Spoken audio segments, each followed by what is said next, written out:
અંકલેશ્વરના Panoli railway station પર mobile સ્નેચરે ટ્રેનના દરવાજા પર બેઠેલા એક યુવાનનો મોબાઈલ ખેંચ્યો હતો અને યુવાનનું સંતુલન બગાડતા તે નીચે પટકાયો અને મોતને ભેટ્યો હતો।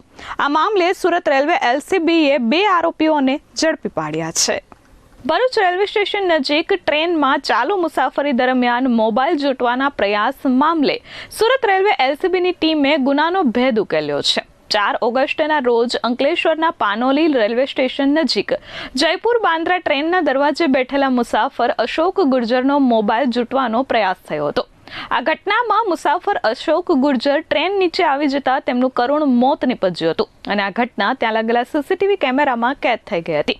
ભરૂચ રેલવે પોલીસે બીએનએસની કલમ 105 મુજબ અજાણ્યા ગુનેગારો સામે ગુનો નોંધી તપાસ હાથ ધરી હતી અને આરોપીઓને ઝડપી પાડ્યા હતા। ગઈ તારીખ 4 ઓગસ્ટના રોજ ભરૂચ રેલવે પોલીસ સ્ટેશનની હદ વિસ્તારમાં આવતો પાનોલી રેલવે સ્ટેશન ત્યાંથી જયપુર બાંદ્રા ટ્રેન પસાર થઈ રહી હતી। તે ટ્રેનમાં દરવાજા પર બેસીને એક ઈસમ મુસાફરી કરી રહ્યા હતા જેનું નામ અશોક ગુર્જર હતું। તે દરવાજામાં બેસીને મોબાઈલ વાપરતા હતા અને પ્લેટફોર્મ ઉપર એક ઈસમ એના હાથ ઉપર હાથ મારીને મોબાઈલ પાડવાનો પ્રયત્ન કરે છે અને મોબાઈલ પાડી દે છે। જે અરસામાં જે અશોક ગુર્જર છે એ ટ્રેનમાંથી દરવાજામાં બેસેલા હતા તે ત્યાંથી ટ્રેનમાંથી પડી જાય છે પ્લેટફોર્મ ઉપર અને ટ્રેનની નીચે આવીને કપાઈ જવાથી એનું મૃત્યુ થાય છે।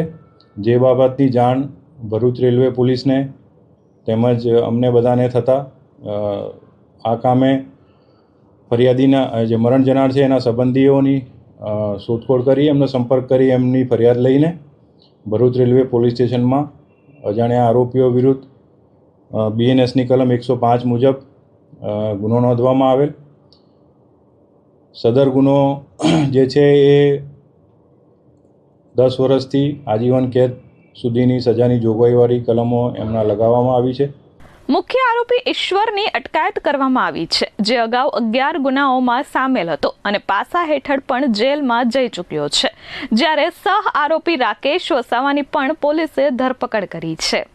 તમામ ઉપરી અધિકારીઓની સૂચનાથી પશ્ચિમ રેલવે વડોદરા યુનિટના એલસીબી એસઓજી તેમજ ભરૂચ પોલીસ સ્ટેશનના કર્મચારીઓની અલગ અલગ ટીમો બનાવીને અજાણ્યા જે ઈસમો છે એમની શોધખોળ કરવામાં આવી અને પાનોલી રેલવે સ્ટેશનના તેમજ બહારના વિસ્તારના બધા સીસીટીવી કેમેરાને બધું ચેક કરતા તેમજ હ્યુમન ઇન્ટેલિજન્સથી બધી ખાતરી તપાસ કરતાં જણાવી આવેલ કે આજે આરોપી છે તે ટોટલ એ લોકો 3 જણા હતા અને 3 જણા સવારમાં પ્લેટફોર્મ ઉપર આવેલા હતા અને તેઓએ આ મોબાઈલ કોઈપણ પેસેન્જર આવી ધીમી ટ્રેન જતી હોય એમાંથી પેસેન્જરનો મોબાઈલ પાડીને પોતાનો ખર્ચો કાં તો ગુજરાન ચલાવવા માટેને એ લોકોએ અંદર ચર્ચા કરીને નક્કી કરેલું હતું।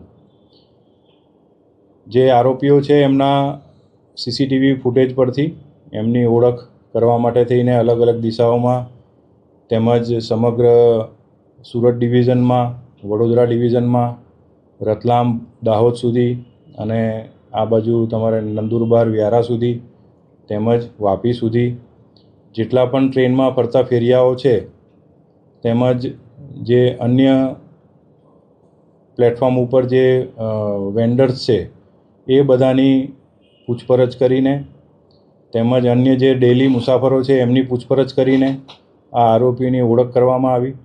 જેમાં જે મુખ્ય આરોપી જે છે તે નામે ઈશ્વર છે એની ઉપર એની ઓળખ થયેલ છે।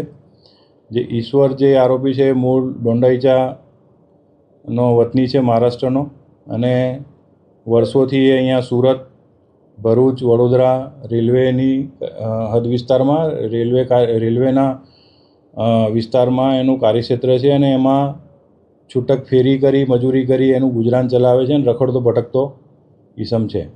પ્રાથમિક પૂછપરછમાં આરોપીઓએ અન્ય 6 મોબાઈલ ચોરીની કબૂલાત કરી છે।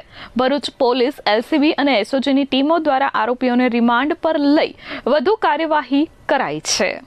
આ આરોપીની ઓળખ થયા પછી એની એનું ગુનાહિત ભૂતકાળ બાબતે તપાસ કરવામાં આવી છે, જેમાં એની ઉપર કુલ 11 જેટલા ગુના ભૂતકાળમાં નોંધાયેલા છે. ભૂતકાળમાં એ સુરત શહેર પોલીસ સ્ટેશન સુરત શહેરમાં પણ એના ઉપર પાસા પણ કરવામાં આવેલી હતી. નંદુરબારમાં એક ગુનામાં મોબાઈલ ચોરીના ગુનામાં તે હાલમાં વોન્ટેડ પણ છે.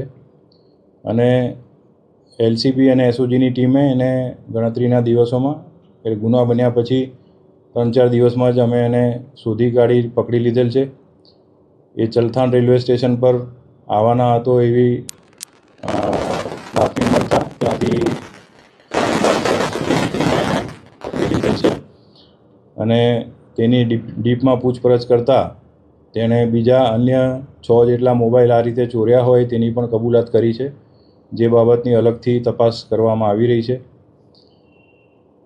આ જે ફૂટેજ છે એની અંદર પછી વધુ તપાસ કરતાં આ લોકો જે 3 આરોપીઓ છે એ પૈકી બીજો આરોપી પણ મળી આવેલ છે. રાકેશ યાદવ નામ છે, વસાવા છે એમનું નામ. અને એ રાકેશ વસાવાને પણ ભરૂચ પોલીસે પકડીને એને પણ અટક કરવામાં આવેલ છે. તેમજ આજે મુખ્ય આરોપી ઈશ્વર છે એને પણ ગુનાના કામે એરેસ્ટ કરવામાં આવેલ છે. અને વધુ તપાસ કરીને એમના રિમાન્ડ લઈને આગળની કાર્યવાહી કરવામાં આવી રહી છે. Bureau report S24 news Surat.